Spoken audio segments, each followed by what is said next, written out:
سنا خیریت سے ہیں کیا وہاں پر سیکورٹی کیوں سخت ہے؟ ٹھہر تو نہیں کیا جا رہا پی ٹی آئی کارکنان کو؟ سمجھ نہیں آ رہی کہ اتنا ان کو عمران خان کا کیوں خوف ہے، اور جو شخص ایسی پرسنالٹی جو پاکستان کے عوام کے لیے بھی آج اگر 2 گھنٹے ٹیلی فون کرتا ہے تو ہزاروں لوگ جو ہے اسے اربوں روپے دے دیتے ہیں جو پاکستان کے اندر مشکلات میں، تو ایسی شخصیت کو دہشت گرد قرار دینا میں سمجھتا ہوں اس پاکستان کے ساتھ بھی مذاق ہے، اور پھر یہ ایک سوالیہ نشان ہے اس سسٹم کے اوپر کہ عمران خان کو روکنا ایسے ہے جیسے جمہوریت کا قتل ہے۔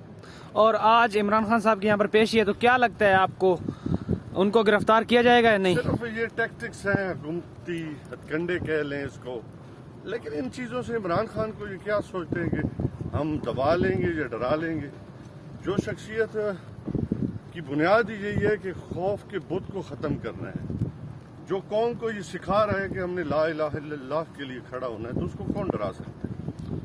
اور سیکورٹی کے حوالے سے کیا کہنا چاہیں گے؟ سیکورٹی ایسے ہی ہے، بس یہ تاریں بچھا کے کھڑے ہیں، ان تاروں سے کیا قوم رک سکتی ہے؟ تنگ کرنے کے لیے بس تو یہ ورکرز کو اور جو عمران خان کو جو ہے وہ دور کرنا چاہتے ہیں، لیکن دلوں کو تو دور نہیں کیا جا سکتا۔ Thank you.